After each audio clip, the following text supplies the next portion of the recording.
দিন শেষ হয়ে যাচ্ছে। কিসের অহংকার করি আমরা? আমার বলতে কি আছে বলেন? জন্ম দিয়েছে আরেকজন, শিক্ষা দিয়েছে আরেকজন, চাকরি দিয়েছে আরেকজন, চলতে শিখিয়েছে আরেকজন, বলতে শিখিয়েছে আরেকজন, তারপরে কাফন পরাবে আরেকজন, নাম দিয়েছে আরেকজন, কবরে শোয়াবে আরেকজন, মাটি দেবে আরেকজন, বাঁশ দেবে আরেকজন, বেড়া দেবে আরেকজন।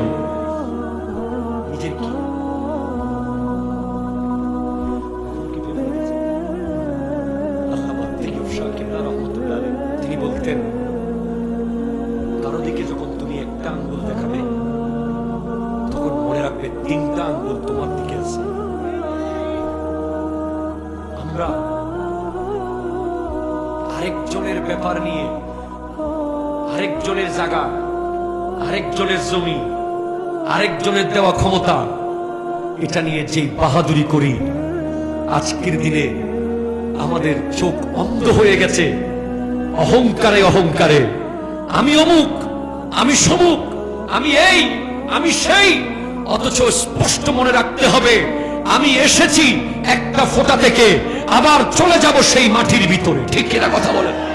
আমাকে গুলশান থেকে বানানো হয় নাই, আমাকে বসুন্ধরা থেকে বানানো হয় নাই, আমাকে দুবাইয়ের ব্রুজ খলিফা থেকে বানানো হয় নাই, আমাকে হোয়াইট হাউস থেকে বানানো হয় নাই। মিনহা খালাকনাকুম, মিনহা খালাকনাকুম। ওই বাঁশগাছের নিচে, ওই জঙ্গলের ভিতরে, ওই পুকুরের পাড়ে, ওই নদীর ধারে, ওই মাটি থেকেই আমাকে বানানো হয়েছে। ঠিক কিনা কথা? আমাকে সেখানেই আবার যেতে হবে। ওমিনহা নুখরিজুকুম তারাতান উখরা। শেষবার আল্লাহ সেখান থেকেই আমাকে তুলে নেবে। আমাকে দামি কোনো ফ্ল্যাট বাড়ি থেকে ডেকে নেবে না, আমাকে দামি কোনো রেস্টুরেন্ট থেকে ডাকা হবে না, আমাকে ওই মাটির ভেতর থেকে ডাকা হবে। আর আমার নবী বলছেন, ইয়াউমা ইউবআসু কুল্লু আবদিন আলা মা মাতা আলাইহি। কাল হাসরের মাঠে যে যেভাবে মারা যাবে সে সেভাবে উঠবে। একজন আল্লাহর রাস্তায় শাহাদতের সুদা পান করে শহীদ হয়েছে, সে শাহাদতের রক্ত নিয়ে কবর থেকে উঠে যাবে। একজন আযান দিতে দিতে মারা গেছে, সে আযান দিতে দিতে উঠে যাবে কবর থেকে। একজন হজ করতে করতে মারা গেছে, সে কবর থেকে লব্বাইক আল্লাহুম্মা লব্বাইক লব্বাইক লা শারীকা লাক লব্বাইক ইন্নাল হামদা ওয়ান নি'মাতা লাক ওয়াল মুলক লা শারীকা লাক বলতে বলতে উঠে যাবে। একজন কোরআন তিলাওয়াত করতে করতে মারা গেছে, সে কোরআন তিলাওয়াত করতে করতে উঠে যাবে। একজন দরুদ শরীফ পড়তে পড়তে মারা গেছে, সে দরুদ শরীফ পড়তে পড়তে উঠে যাবে। আরেকজন মদ পান করতে করতে মারা গেছে, সে মদদির মতো ঢুলতে ঢুলতে উঠবে। কথা কোন ঠিক কিনা জোরে বলেন? আরেকজন লাখে 10,000 খাই খাই মারা গেছে, সে কবর থেকে যখন উঠবে তার মাথা থাকবে নিচের দিকে, পা থাকবে উপরের দিকে। আপনি দেখলেই বুঝতে পারবেন সে লাখে 10,000 খাইতো। ঠিক কিনা কথা বলেন? আরেকজনের মাথা হবে শুকরের মতো,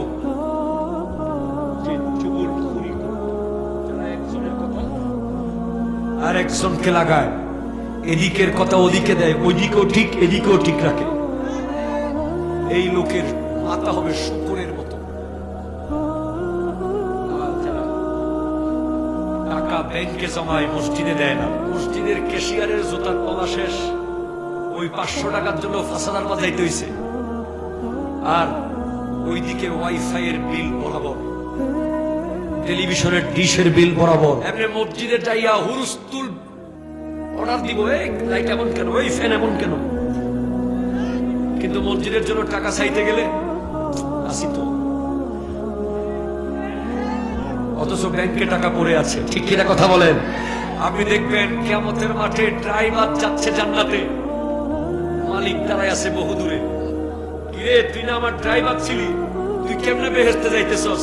ওই স্যার, আপনি আমার যে টাকা দিতেন, এর যে একটা 150 টাকার প্লাস্টিকের কল মসজিদের উজুখানায় কিনা দিছিলাম। মানুষ উজু বানাইছে আর আমার কবরে সওয়াব গেছে। আর মালিক সাহেব, উনি বড় পয়সাওয়ালা, টাকা দিতে পারে নাই। মাহফিলের জন্য টাকা চাইতে গেলে 5 টাকার নোট সিরাটা বাইর করে দেয়। আর যেই টাকাগুলো দোকানে চলে না, টেম্পুতে চলে না, বাসে চলে না, জুমার দিন মোটামুটি চালাই দেয়। কথা কোনো ঠিক কিনা জোরে বলেন না। এরকম লোক সমাজে আছে না নাই? মানি ব্যাগ মনে হয় সিরা ফেলবে এখন, মানি ব্যাগকে ওরে গুতানি গুতায়। 100 টাকার নতুন নোটটা দেখেছে, 500 টাকা তুই কিনে আইছিস। খবর আছে কিয়ামতের মাঠে তারা যখন উঠবে, তাদের গায়ে আগুনের তীর মারা থাকবে, তীর। তারা টাকা আসে কিন্তু আল্লাহর রাস্তায় দেয় নাই। কথা কোন ঠিক কিনা জোরে বলেন।